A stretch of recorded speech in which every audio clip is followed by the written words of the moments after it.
অজপাড়া গ্রামে দাঁড়িয়েছিল এক বিশাল বটগাছ।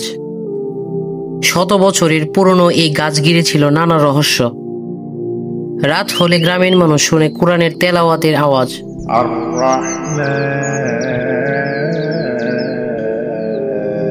কখনো জিকির, আল্লাহ আল্লাহ আল্লাহ, কখনো মনে হয় কেউ নামাজ পড়ছে, আল্লাহু আকবার। ধীরে ধীরে গ্রামের মানুষ একে ডাকতে শুরু করলো বটগাছ অলি। কিন্তু আসল সত্যটা কি? ইসলাম কি বলে অলি সম্পর্কে? দূরের ওই গ্রামের বটগাছের নিচে গ্রামবাসীরা বসে আলাপ আলোচনা করছে। এই মুহূর্তে এক গ্রামবাসী উদ্বিগ্ন কণ্ঠে বলে উঠল, ভাই, গত রাতে আমি গরু আনতে যাচ্ছিলাম, হঠাৎ দেখি এই বটগাছের নিচে আলো জ্বলছে। তখন অন্য একজন বলে উঠল কৌতূহল বশত, আলো মানে কি রকম আলো? তখন প্রথম গ্রামবাসীটা বলে উঠল, একজন মানুষ সাদা কাপড় পরে নামাজ পড়ছে, মনে হচ্ছিল আকাশ থেকে আলো নেমে এসেছে। তখন এই দৃশ্য দেখে আমি ভয় পেয়ে পালিয়ে আসলাম। তখন অন্য একজন হাসতে হাসতে বলে উঠল, আরে ভাই, এসব কুসংস্কার বাদ দাও, গাছের নিচে নামাজ পড়া মানেই যে অলি, এটা কেমন কথা? তখন অন্য আরেকজন গম্ভীরভাবে বলে উঠল, তুমি হয়তো বিশ্বাস করছো না, কিন্তু গ্রামের অনেকেই এই ঘটনা বলছে আল্লাহর প্রিয় বান্দারা অনেক সময় গোপনে ইবাদত করে। কোরআনে আল্লাহ তাআলা বলেন, নিশ্চয়ই আল্লাহর অলিদের জন্য কোনো ভয় নেই, তারা দুঃখিত হবেন না। তারা হলো সেই সব মানুষ যারা ঈমান এনেছে এবং তাকওয়া অবলম্বন করেছে। তখন একজন বলে উঠল, মানে অলি মানেই অলৌকিক ঘটনা নয়? তখন অন্য একজন জবাব দিল, না ভাই, অলি মানে হলো যিনি আল্লাহকে বেশি ভয় করেন, বেশি ইবাদত করেন। বটগাছের নিচ দিয়ে একটা প্রতীক হেঁটে যাচ্ছে, অনেক ক্লান্ত। সে ভেবে নিল একটু বিশ্রাম নেওয়া যাক। সে বলল, হায় আল্লাহ, অনেক দূর হেঁটে এলাম, থাকার জায়গা নেই, ঠিক আছে, এই গাছের নিচে একটু বিশ্রাম করি। তখন সেই ক্লান্ত প্রতীকটা শুয়ে পড়ল বটগাছের নিচে। রাত গভীর হয়ে গেল।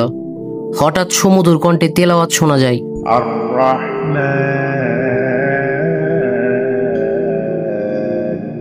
আল্লামাল কুরআন খলাকাল ইনসান আল্লামাহুল বায়ান ফাইন্না মাআল উসরি ইউসরা। এই তেলাওয়াত শুনে প্রতীক চমকে উঠল। আরে, এই কোরআনের আওয়াজ কোথা থেকে আসছে?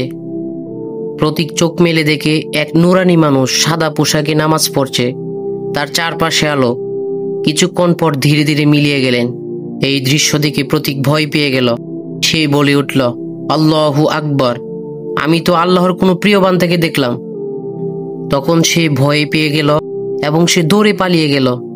সে দৌড়তে দৌড়তে গ্রামের মধ্যে পৌঁছালো এবং গ্রামের মধ্যে সংবাদ প্রচার করতে লাগলো, শোনো সবাই, আমি নিজ চোখে দেখেছি আজকে এক বটগাছের নিচে সাদা পোশাকে নুরানি একজন নামাজ পড়ছিলেন, কোরআন তেলাওয়াত করছিলেন। তারপর তিনি মিলিয়ে গেলেন। প্রতীকের মুখে এই কথা শুনে এক গ্রামবাসী বলে উঠল, তাহলে সত্যিই আল্লাহর কোনো বান্দা এখানে ইবাদত করেন। তখন অন্য এক গ্রামবাসী বললেন, এটা যদি সত্যি হয় তাহলে আমরা এতদিন যে গুজব ভেবেছিলাম সেটা আসলে বাস্তব। রাসূল সাল্লাল্লাহু আলাইহি সাল্লাম বলেছেন, আল্লাহর ওলিরা তারা যাদের সাথে দেখা হলে আল্লাহর কথা মনে পড়ে। তখন গ্রামের আরেকজন উত্তেজিত হয়ে বলে উঠল, তুমি কি শুনেছ? প্রতীক বলছে সে নিজ চোখে এক নুরানি মানুষ দেখেছে। তখন গ্রামের আরেকজন জবাব দিল, হ্যাঁ, এবং তার কণ্ঠে কোরআনের তেলাওয়াত শব্দ নাকি ও শুনেছে। তখন অন্য এক গ্রামবাসী সন্দেহভাজকভাবে বলে উঠল, আমার তো বিশ্বাস হয় না, হয়তো ওর কল্পনা। তখন ওই গ্রামবাসীর মধ্যে এক বৃদ্ধ লোক বলে উঠল, আল্লাহ যা ইচ্ছা করেন তাই হয়, কে জানে, হয়তো সত্যিই কোনো ওলি আল্লাহর ইবাদতে সে মশগুল থাকে ওইখানে। রাসূল সাল্লাল্লাহু আলাইহি সাল্লাম বলেছেন, পৃথিবীতে আল্লাহর কিছু বান্দা আছে, তারা না নবী না শহীদ, অথচ কিয়ামতের দিন আল্লাহর সান্নিধ্যে তাদের মুখ উজ্জ্বল হবে। সাহাবারা জিজ্ঞেস করলেন, ইয়া রাসূলুল্লাহ, তারা কে? তখন নবী করিম সাল্লাল্লাহু আলাইহি সাল্লাম উত্তর দিলেন, তারা হলো এমন কিছু মানুষ যারা শুধু আল্লাহর জন্য একে অপরকে ভালোবাসে। এইসব শুনে এক গ্রামবাসী ভয়ে বলে উঠল, যদি সত্যিই ওলি হন তবে আমরা এই গাছের পাশে চলাফেরা কিভাবে করব? তখন এক গ্রামবাসী উত্তর দিল, তাহলে তো আমাদের গর্ব করা উচিত। আল্লাহর এক প্রিয় বান্দা আমাদের গ্রামে ছিলেন।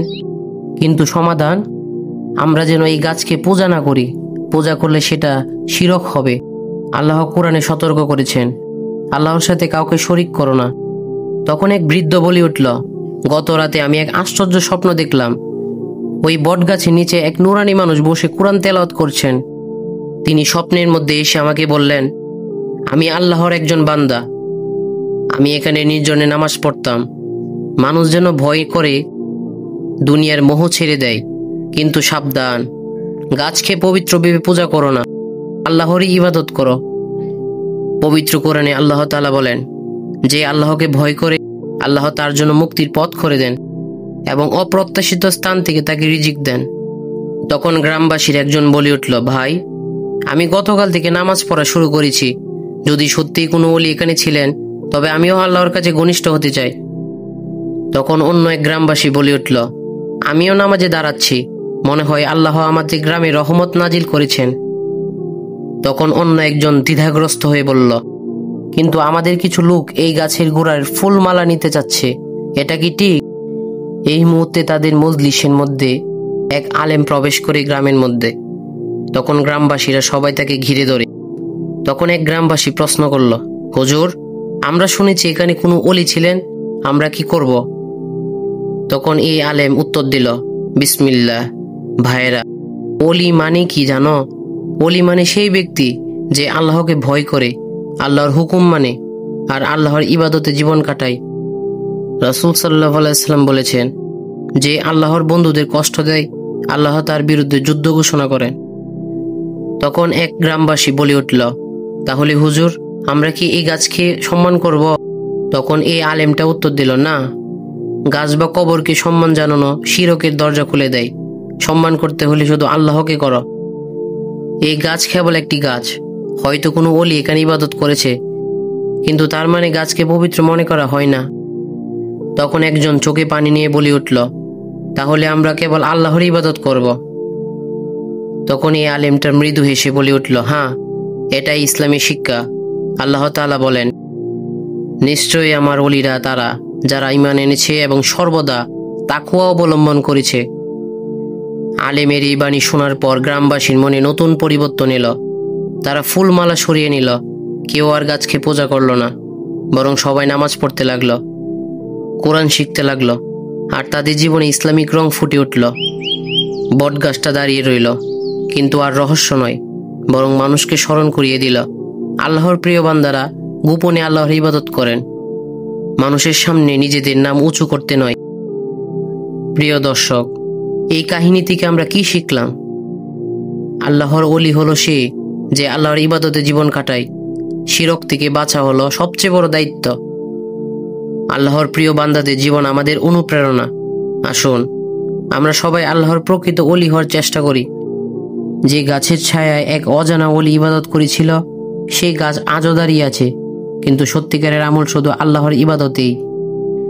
ভিডিওটি ভালো লাগলে অবশ্যই চ্যানেলটিকে সাবস্ক্রাইব করে যাবেন। এরকম হৃদয়স্পর্শী কাহিনী পেতে আমাদের সাথেই থাকুন। আল্লাহ হাফেজ।